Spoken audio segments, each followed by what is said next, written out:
lebih mencintai sesama Dayaknya, lebih mengasihi adat budaya tradisinya. Karena kalau bukan kita, tidak mungkin orang lain yang akan membangun orang Dayak. Yang tahu dapurnya tidak punya garam, tidak punya micin, tidak punya bawang, itu siapa? Orang rumah itu sendiri kan? Tentunya yang tahu kekurangan, ketidakpunyaan, dan tahu membangun orang Dayak itu, ya orang Dayak itu sendiri. Bangkitlah, pedulilah sesama kita, bahu-membahu kita.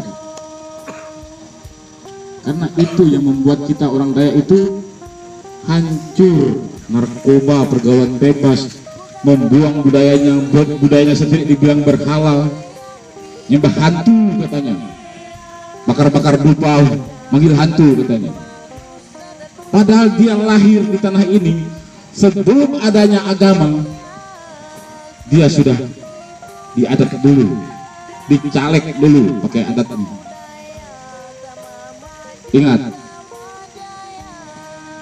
minta maaf yang ringan ya, Tuhan tidak pernah menghilangkan adat budaya kita. Apa kata Jobata? Aku datang ke dunia ini bukan untuk menghilangkan hukum Taurat, tetapi aku menggenapinya.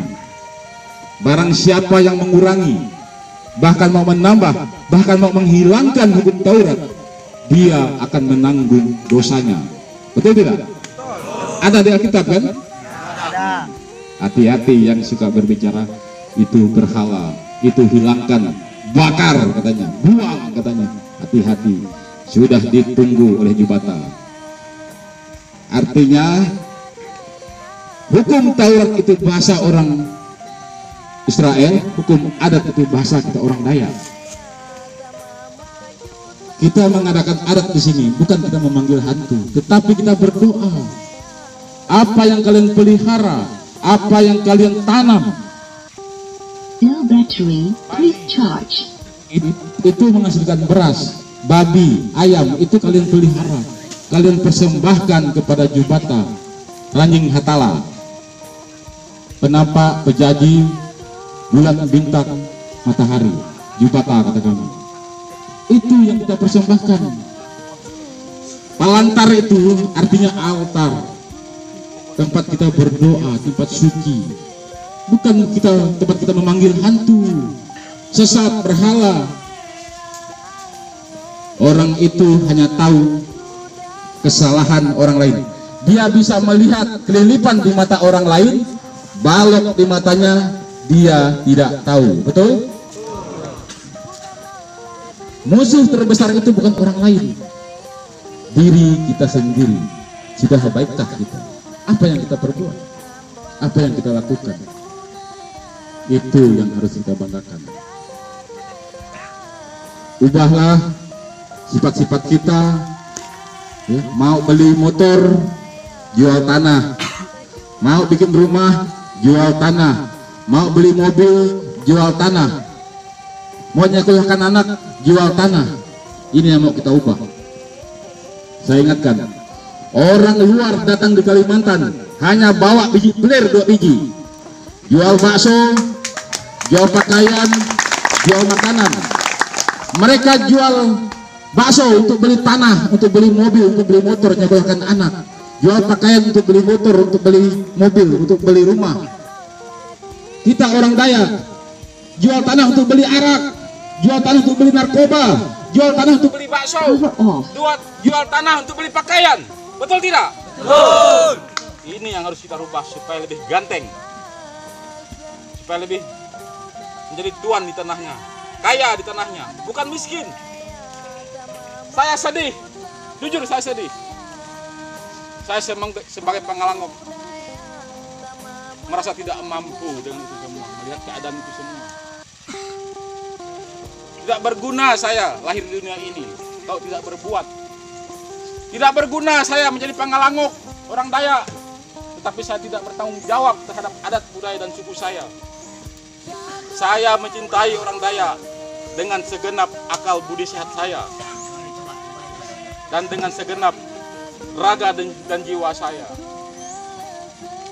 Saya pernah ditawarkan orang 20 miliar, 2 miliar, 6 miliar, 10 miliar. Untuk apa? Untuk menyuap saya. Dan saksi-saksinya pun banyak. Tetapi saya merasa paling ganteng karena saya mau menolak.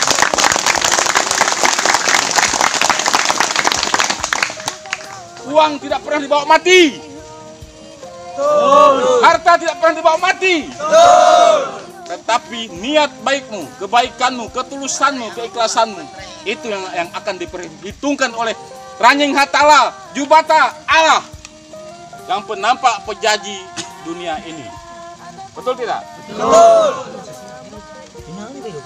Saya minta kepada kalian semua, ayo kita bergandengan tangan, bahu-membahu, saling peduli sesama Dayak. Kalau bukan orang Dayak yang peduli sesama Dayak, siapa lagi? Kita. Dayak kan? Dayak. Ayo, mulai dari sekarang. Saya yakin kalianlah orang-orang yang akan mencatat sejarah di Kalimantan Tengah, khususnya di Barito Timur dan Barito Selatan. Nama-nama kalian akan diingat sebagai pencetus pemersatu Dayak. Tepuk tangan.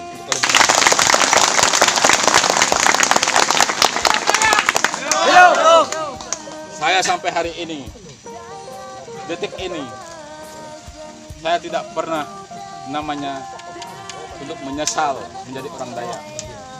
Tidak pernah saya malu menjadi orang Dayak. Bahkan saya sebagai Pangalangok, pernah kawan saya bilang, kamu kan Pangalangok, kenapa tidak pakai jas? Kenapa tidak pakai sepatu? Pakai emas besar-besar, mobil mewah, semuanya ada.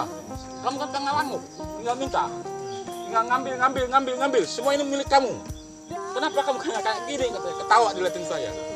Tetapi saya bangga seperti ini, karena biar saya mengalami kesusahan juga dengan orang-orang Dayak. Apa yang kalian rasakan harus saya rasakan.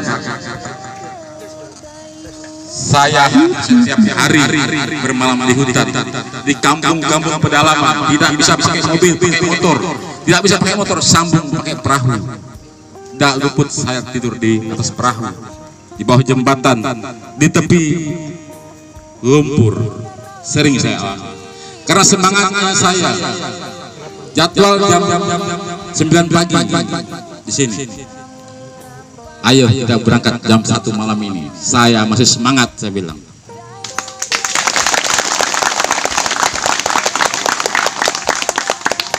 Karena saya tahu kalian juga semangatnya luar biasa hari ini. Saya bangga seperti kalian.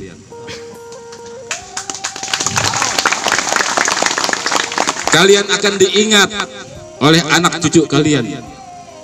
Karena kalianlah yang mempersatukan Dayak-Dayak yang ada di Kalimantan Tengah ini. Bahkan saya dengar sudah ada ke Kalsel, ya. Hebat kalian, luar biasa.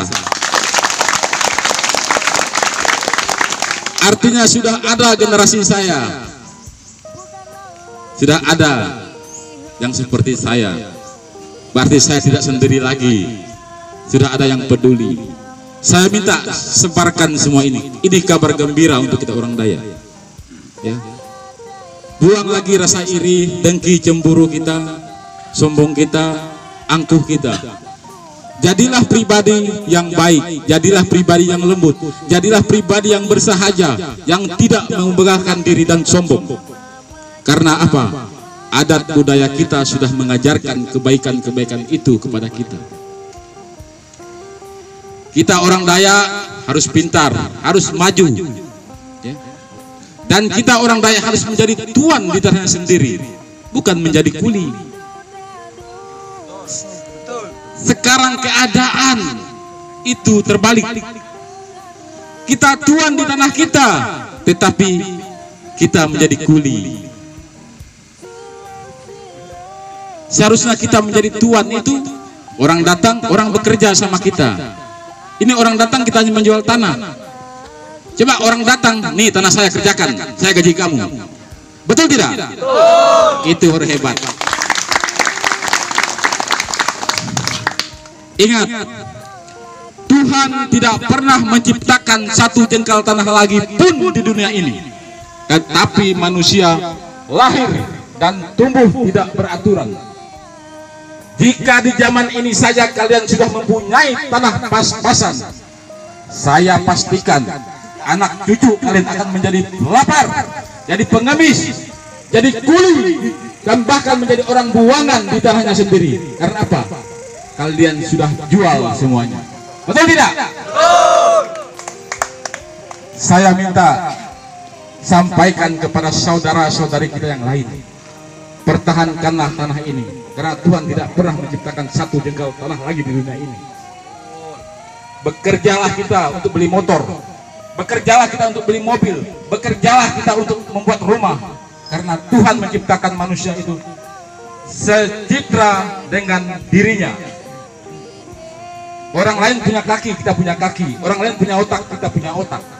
Bagaimana cara mengelola SDM itu sendiri? Kita bekerja sama, tidak bisa sendiri. Ayo kita bersama-sama. Kayu bakar dibakar satu tidak hidup, tetapi kalau banyak pasti nyala. Betul tidak? Betul. Artinya kita perlu persatuan, perlu ketulusan, keikhlasan di persatuan ini, perlu pengorbanan yang sangat dalam dan tinggi, karena tanpa pengorbanan kita tidaklah apa-apa. Karena tanpa perjuangan semua itu akan sia-sia. Betul? Betul. Leluhur jadi contoh. Mereka tidak pernah mengalami sekolah ke luar negeri, sekolah menjadi mahasiswa, SMA, SMP, SD, bahkan menjadi TK pun mereka tidak pernah. Tetapi mereka lebih pintar dan hebat dari kita.